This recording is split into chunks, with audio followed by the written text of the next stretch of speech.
You are sitting on the couch, maybe reading, maybe watching something, maybe just existing. And your dog walks over. He does not bark, he does not bring a toy. He just sits beside you and places one paw on your arm, quietly, deliberately, like he is making sure you do not forget he is there. You glance down, you smile, you give him a quick pat, and then you go back to whatever you were doing. But that paw was not idle. That single point of contact was carrying a message, and you just patted it away without reading it. By the end of this video, you will understand every paw your dog has ever placed on you, and some of them will surprise you. Welcome to Perfect Relaxation. It is evening. The house is quiet. Your dog has been lying on the floor for the last 20 minutes, perfectly content. And then, without any reason you can identify, he gets up, walks over, and places one paw on your knee. He does not whine. He does not nudge. He just rests his paw there, warm and still, and looks at you. Most people interpret this as their dog wanting something, food, a walk, attention. But when there is no follow-up behavior, no escalation, no second ask, that paw is not a request. It is a statement. Research on affiliative touch in canines has found that dogs initiate non-soliciting physical contact primarily with their attachment figure, not with familiar strangers, not with other household members, but with a specific person they have bonded to most deeply. When your dog places a paw on you without asking for anything in return, their nervous system is engaging in what behaviorists call contact maintenance, the act of preserving proximity to the individual their emotional regulation depends on. This is the same mechanism that drives a toddler to reach for their mother's hand in a quiet room. Not because something is wrong, because staying connected is how their system stays calm. Next time your dog places a paw on you and then does nothing, do nothing back. Do not reach for a treat. Do not start talking. Just place your hand on his paw. Hold it there for 10 seconds. Let the silence be the answer. That is the conversation he was looking for. What your dog is really saying. I do not need anything from you right now.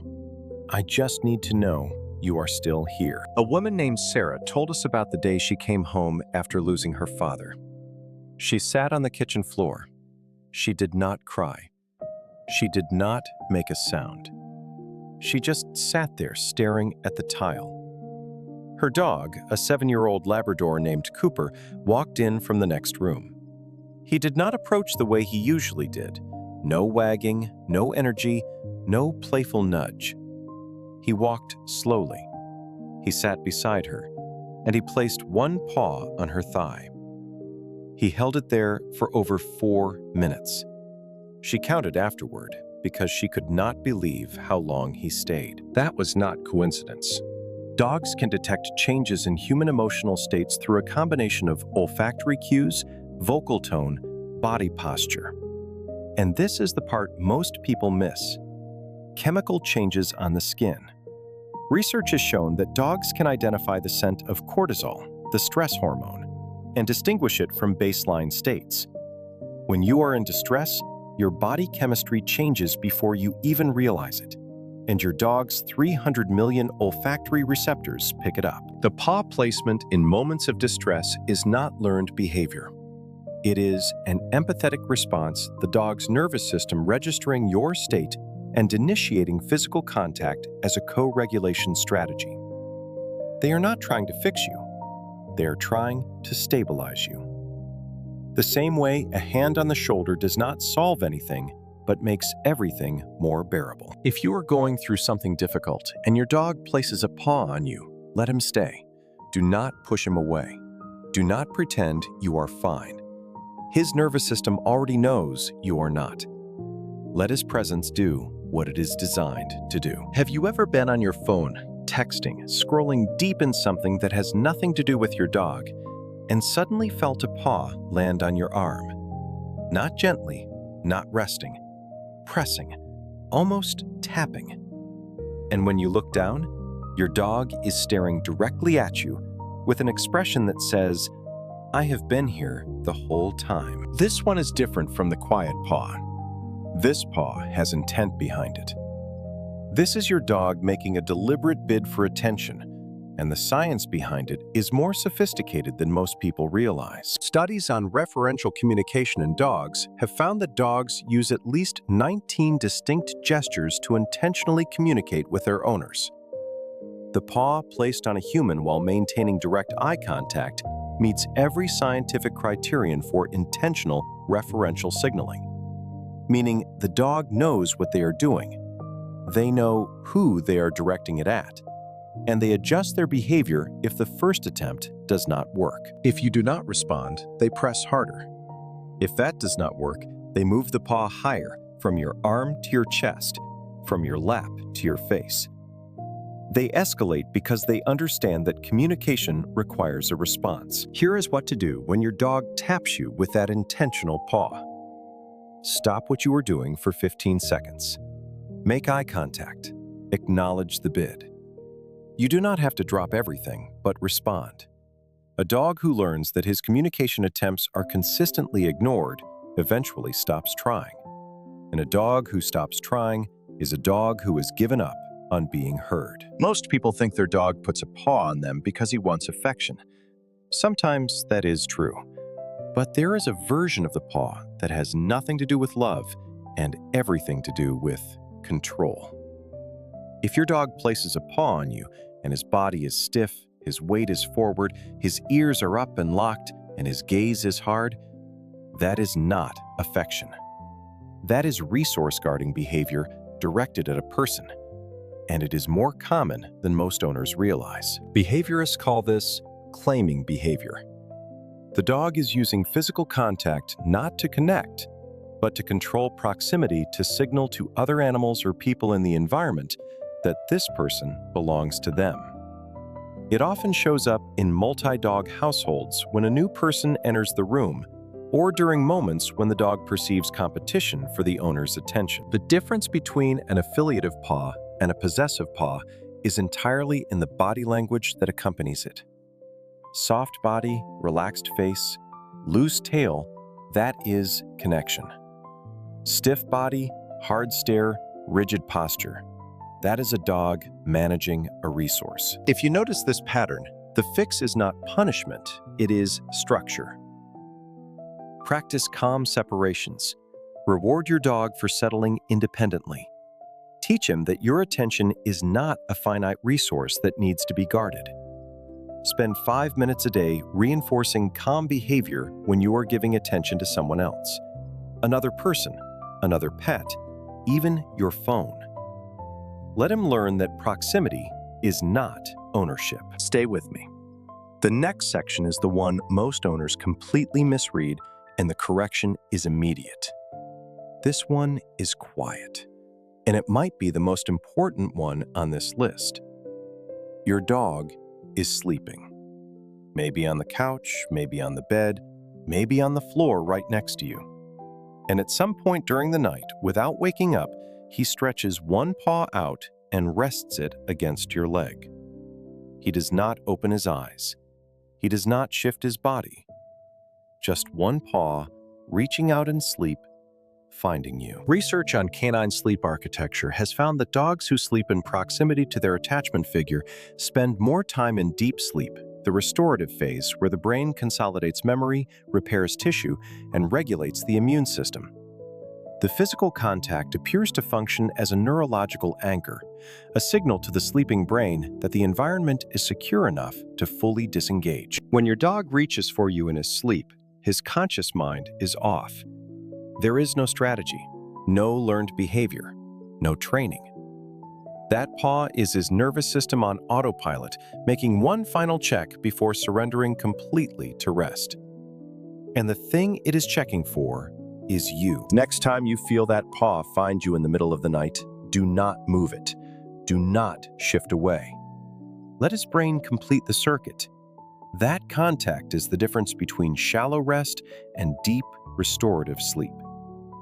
You are not just his owner in that moment, You are his anchor.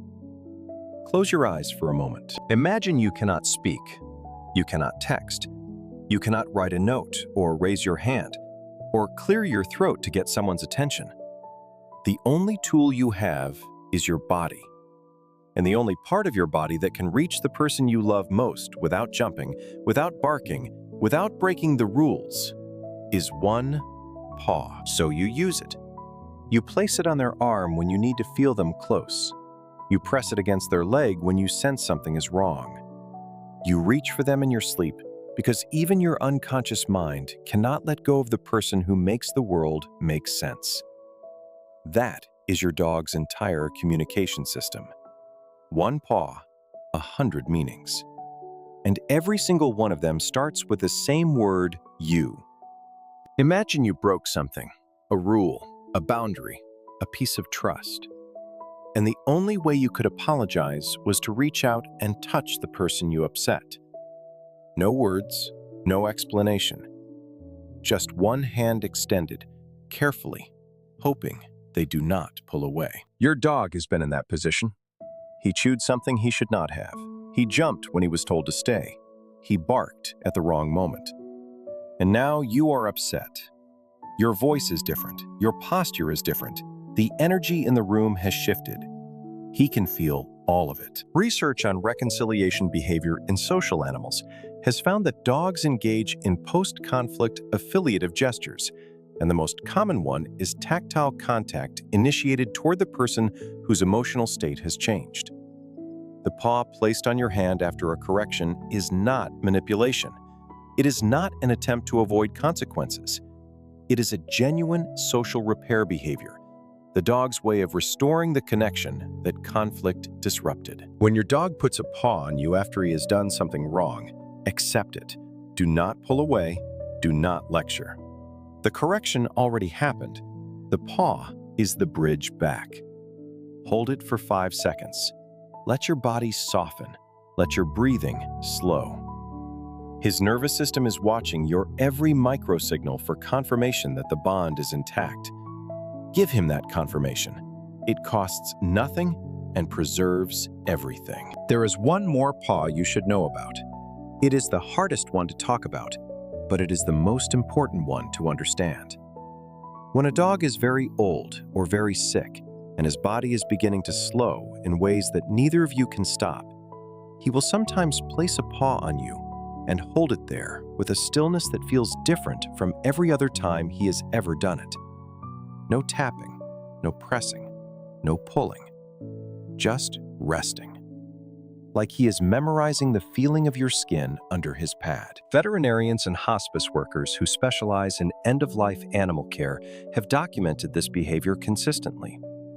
Dogs in their final stage of life increase affiliative touch with their primary person not because they need food, not because they need a walk, but because their nervous system is prioritizing the one thing that has always brought it the most regulation. You. That paw is not asking for anything. It is not saying goodbye. It is saying, of all the things I have felt in this life, you were the one that mattered most. And I want to feel it one more time. If you are going through this right now, or if you ever find yourself in that moment, do not rush it. Do not check the clock. Put everything down. Place your hand over his paw and stay. As long as he needs. As long as you both need. That is the last conversation, and it deserves your full attention. Your dog does not know the word for love. He does not know how to say, I need you, or I am sorry, or please do not leave. But he has a paw, and he has been using it to say all of those things every single day in a language you were never taught to read. A paw that rests on your knee when nothing is wrong, the sound of a nervous system choosing peace. A paw that finds you when you are hurting, empathy without words. A tap that says, I am here, see me. Communication that meets every scientific criterion for intentional language. A hold that says, you are mine. a bond so deep it sometimes tips into possession. A reach in sleep, his brain on autopilot, still searching for you. A touch after conflict, the bridge back to trust. And a paw at the end, the last sentence in a lifetime of quiet conversations. 7 paws, 7 meanings, one constant, you. And here's the reframe: your dog did not learn this behavior. He did not pick it up from a trainer or copy it from another dog. This is 15,000 years of evolution producing a species that communicates trust, fear, love, and loss through a single point of physical contact. Your dog is not being cute. He is being fluent. Now think about that moment from the beginning when your dog placed his paw on your arm and you patted it away and went back to your phone. Tomorrow, try something different. When that paw lands, stop. Place your hand on it. Hold it there. 10 seconds. That is all it takes to answer. If this video helped you understand your dog a little better, subscribe to Correct Relaxation. Every week, we decode another piece of your dog's behavior, not to judge, not to lecture, but to help you hear what they have been saying all along. This is Correct Relaxation. We will see you next week.